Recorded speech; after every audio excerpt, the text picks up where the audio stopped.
नमस्कार दोस्तों, मेरा नाम है दीप्ति और आपका मेरे चैनल पर बहुत बहुत स्वागत है।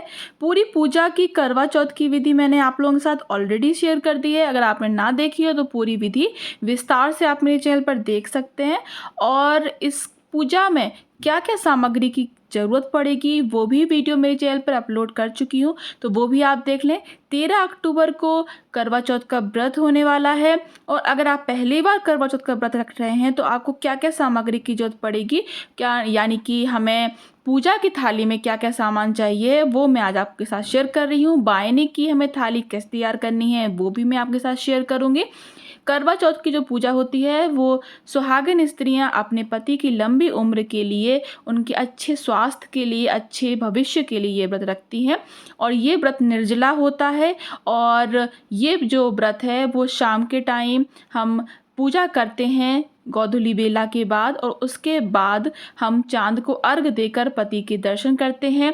चांद के दर्शन करते हैं छलनी से और फिर पति के दर्शन करने के बाद उनके हाथों से ही जल ग्रहण कर कर अपने व्रत को खोलते हैं। और पति को भी आप कुछ मीठा खिलाएं और अपने आप को भी मीठा उनसे खिलवाएं, तो ये बहुत ही अच्छा रहता है। पूरी पूजा मैंने पहले ही शेयर करी है, तो अब मैं ये बता रही हूँ कि जो हमें माता को अर्पण करना है सुहाग का सामान, उसको कैसे तैयार करना। तो ये जो पूजा की थाली है ये उसमें आपको कटोरियाँ दिख रही होंगी।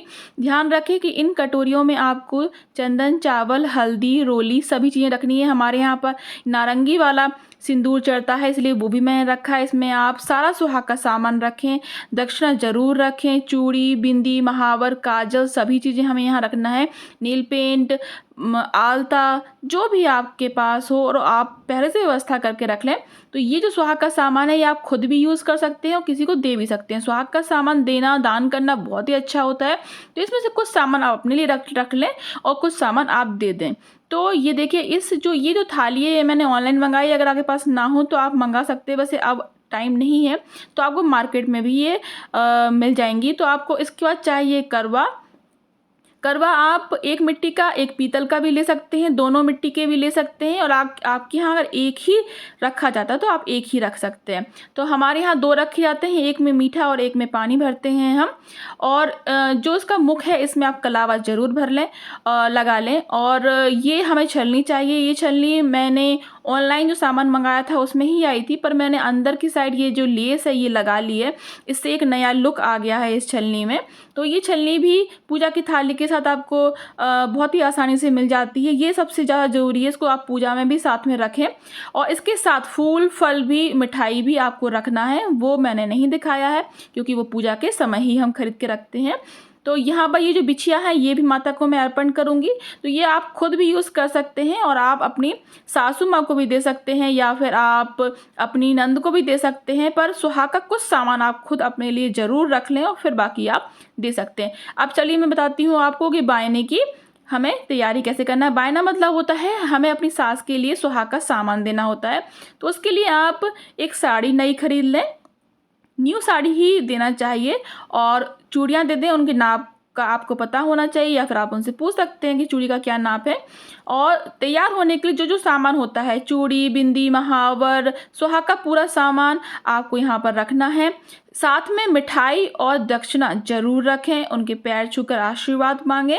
अगर आपकी जो सास हैं वो सुहागन नहीं है या फिर सास ही नहीं है तो आप अपनी बड़ी नंद को भी दे सकते हैं। या फिर नहीं जा पा रहे हैं या आप दूर रहते हैं तो अपने आसपास कोई, अगर आपके कोई नेबर हैं या फिर आपकी पड़ोसी में है कोई है तो आप उनको भी ये दे सकते हैं। और कोई भी नहीं मिल रहा है, अगर आप कोई नहीं लेता है या कोई नहीं मिल रहा है तो आप मंदिर में भी रख सकते हैं। तो पंडित ले जाते हैं तो भी आपको पूरा फल मिलेगा इसका। इस तरीके से ये बायने की हमें साड़ी निकालनी होती है। इसमें मैं पायल बिछिया भी रखूंगी, साथ में दक्षिणा मैंने रख दी है और मिठाई भी हम रखेंगे। अब मैं आपको बताती हूँ कि हमें खुद के लिए क्या क्या तैयारी करनी होती है। कभी कभी हम सभी तैयारी कर लेते हैं पर हमें खुद की तैयारी करने का समय नहीं मिलता है, इसलिए तैयारी ये जो है ये मैंने आपको रिमाइंड कराने के लिए अपनी लिस्ट में आप सब चीज़ें नोट कर लें कि 16 श्रृंगार में आपको क्या क्या चीज़ें ज़रूरी हैं। तो वो मैंने ये अलग से अपने खुद के लिए क्या ज़रूरी है वो वीडियो बनाई है। तो इसके हस्बैंड जो साड़ी आप पहनने वाले हैं उसको आप रेडी कर कर एक थाली में रख लें या फिर किसी डिब्बे में आप अच्छे से सामान उसका पैक करके रख लें। जब आपको रेडी होना है उसको तुरंत निकाल कर आप पहन सकते हैं। इसके लिए आपको कांच के कड़े लेना है। अगर आप आर्टिफिशियल पहन रहे हैं तो आप पहन सकते हैं, बीच में आजू-बाजू लगा सकते हैं, पर काँच की या लाख की ज़रूर पहनें उसके साथ में। तो ये दोनों चीज़ें मैंने निकाल कर रख ली हैं। और ये जो चूड़ियाँ हैं, ये अगर आपके पास पुरानी भी रखी हैं तब भी आप पहन सकते हैं। ऐसा नहीं है कि आपको न्यू ही लेनी पड़ेंगी। न्यू ले रहे हैं तो बहुत अच्छी बात होती है, नई साड़ी के साथ लोग नई ज्वेलरी हमेशा खरीद कर रखते हैं, नई चूड़ियाँ रखते हैं।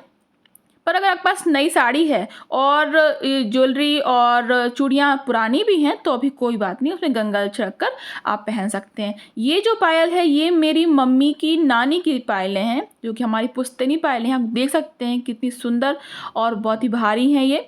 तो अधिकतर पूजा पाठ में मैं जैसे हरतालिका तीज निकल गई है उसमें मैंने ये पहनी थी, और करवा चौथ में ये पहनती हूँ मैं। तो बड़ी-बड़ी चीज़ों में मैं सोचती हूँ गोल्ड की ज्वेलरी पहनूँ और चांदी के जेवर जो होते हैं, जो ज़रूरी होते हैं, वो पहनना चाहिए हमें। हमारे बड़े बूढ़े भी कहते हैं हर पूजा पाठ में आपको पूरा 16 श्रृंगार कर कर पूजा करना चाहिए और गोल्ड की ज्वेलरी ज़रूर पहनना चाहिए। तो मैं पूजा जब करती हूँ, जब मैं गोल्ड की ज्वेलरी पहन लेती हूँ, और जब मुझे कुछ फ़ोटोज़ वगैरह खिंचवानी होती है तो मैं आर्टिफ़िशियल भी पहनती हूँ, क्योंकि मुझे आर्टिफ़िशियल भी बहुत पसंद है। तो यहाँ पर जो छोटी वाली पायलें दिखाई मैंने आपको, बिछिया दिखाई, ये मैंने अपनी सास की बायने में रखूँगी, और बड़ी वाली ये जो मैं खुद पहनूँगी। और इसके बाद अब मैं आपको बताती हूँ कि हमें खुद के लिए 16 श्रृंगार में से कौन-कौन सी चीज़ें बहुत ज़रूरी पहननी पड़ती हैं। तो सबसे पहले तो होता है मंगलसूत्र, और मंगलसूत्र जो आपकी शादी में चढ़ा था वही मंगलसूत्र आप ज़रूर पहनें। अगर आपने नए बनवा लिए हैं तो बहुत अच्छी बात है, लेकिन जो शादी में चढ़ती है ज्वेलरी वो ज़रूर हमें हर पूजा पाठ में पहनना चाहिए। ये बाजूबंद है, ये सभी ज्वेलरी मेरी शादी का है। और ये जो है ये मुझे गोदी में चढ़ा था, तो गोदी में मेरी सास ने मुझे ये पहनाया था। तो इसके कान के भी बहुत सुंदर हैं, ये भी मैं पहनती हूँ। बहुत ज़्यादा ज्वेलरी तो नहीं है, लेकिन हाँ मैं कोशिश करती हूँ कि मैं हर पूजा पाठ में गोल्ड की ज्वेलरी पहनूँ।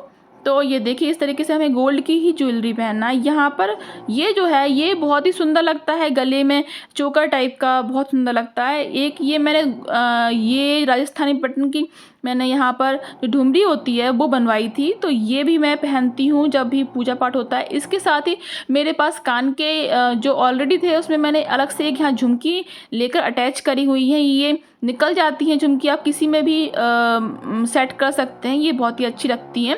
अगर आप मार्केट से कोई ऐसी चीज़ ला सकते हैं तो आप ज़रूर लाइए, जिससे कि वो कहीं भी कैसे भी आप उसको अलग तरीके से सेट करके पहन सकते हैं। एक और जो भी मैंने दिखाई वो मेरी शादी की मेहंदी है। हमेशा ध्यान रखें कि आप नाक में और सिर पर हमेशा ध्यान रखें कि आप सोने की चीज़ पहने, मतलब जब पूजा करते हैं। तो ये मेरी नथ थी। हमेशा ऐसा कहा जाता है कि सोने की चीज़ यानी कि जो सोना होता है वो माथे पे पहना जाता है, और चांदी होती है वो पैरों में पहनी जाती है, तो बहुत शुभ होती है। इससे आपके पति का भाग्य बढ़ता है, आपके भाग्य उसका उनका बहुत ही प्रबल हो जाता है।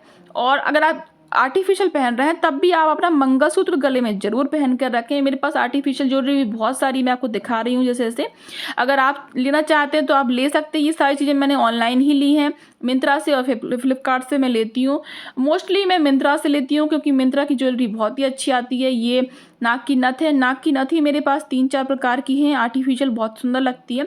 मैं इसके साथ भी आपको फ़ोटोज़ भी दिखाती जा रही हूँ कि जब रेडी होते हैं तो कैसे लगते हैं फ़ोटो में रेडी होने के बाद, क्योंकि ये मेरी तीज की फ़ोटोज़ हैं। और ये आप देख सकते हैं मेरे पास सभी चीज़ें आर्टिफिशियल भी हैं और गोल्ड की भी हैं। तो मैं दोनों जब रेडी होती हूँ मैं तो दोनों लुक अपना बनाकर और फ़ोटोज़ ज़रूर ले लेती हूँ, क्योंकि आप सभी को भी मुझे शेयर करनी होती है और मुझे भी बहुत ज़्यादा शौक है फ़ोटोज़ वगैरह खींचने का। तो ये देखिए ये मांग टीका एक और है मेरे पास, ये चाँद वाली वाला मेरे पास मांग टीका है, ये बहुत सुंदर सुंदर लगता है। इसके साथ के कान के भी बहुत प्यारे रखे हैं मेरे पास। एक और आर्टिफिशियल ये कान के हैं मेरे पास। देखिए आपको जो भी सूटेबल लगे आप पहन सकते हैं, जो भी आपको कंफर्टेबल लगे वो आप पहन सकते हैं। बस आप पूरा हर एक चीज़ पहने, पूरा सोच श्रृंगार करके पूजा करें। पूरी पूजा तो आपको विधि विधान से करनी ही है। उसके बाद आपको चंद्र आवाहन करना है चांदी के सिक्के से, और उसके बाद आपको चंद्र देवता को अर्घ देना है, उनकी भी पूजा करना है। सभी चीज़ें सफ़ेद सफ़ेद उनको अर्पण करें। ये देख सकते हैं आप मेरे पास एक ये झुमकियाँ भी हैं, ये सभी चीज़ें मैंने ऑनलाइन ली हैं। और ये कैसी लगेंगी पहनने के बाद ये भी मैं आपको अभी फ़ोटोज़ दिखाती जा रही हूँ। और ये आप देख सकते हैं इसके साथ में ये भी आया था, ये आपको पूरा कान से पीछे बालों तक जाता है, तो बहुत सुंदर लगता है। तो आपको अगर इसके बाद भी कोई भी डाउट हो, कोई भी मन में क्वेश्चन हो कि क्या कैसे करते हैं, तो मैं आपके साथ ज़रूर आपकी प्रॉब्लम को सॉल्व करूँगी। और वैसे भी बहुत सारे क्वेश्चंस मैं आपके साथ शेयर करती रहती हूँ और उनके क्वेश्चन के आंसर भी आपको देती जाती हूँ, जैसे जैसे आपके कमेंट आते हैं। फिर भी अगर आपको लगता है तो आप मुझसे पूछ सकते हैं। ये पूरा मांग का हमारे मांग टीका है, पूरा पूरा भर जाता है सिर, इससे बहुत अच्छा लगता है। तो इस तरीके से हमें रेडी होना है, इस तरीके से सारा सामान निकाल कर रख लें। सुहाग का पूरा सामान अच्छी तरीके से पहन लें, उसके बाद पूजा करें। महावर मेहंदी लगाने के बाद आपको पूजा करना है, इस बात का आपको विशेष ध्यान रखें। और एक बार मैं फिर बता देती हूँ, 13 तारीख को पूजा का शुभ मुहूर्त आपको शाम को है। सुबह संकल्प जरूर ले लें, 5 बजे से 7 बजे तक आपको शाम को पूजा कर लेनी है, ध्यान रखिएगा। इस वीडियो को ज़्यादा से ज़्यादा ज़रूर शेयर कीजिए, जिससे सभी की प्रॉब्लम सॉल्व हो सके, सभी की डाउट क्लियर हो सके। और अगर आप न्यू हैं तो सब्सक्राइब कर लीजिए, शेयर ज़रूर कीजिए। धन्यवाद।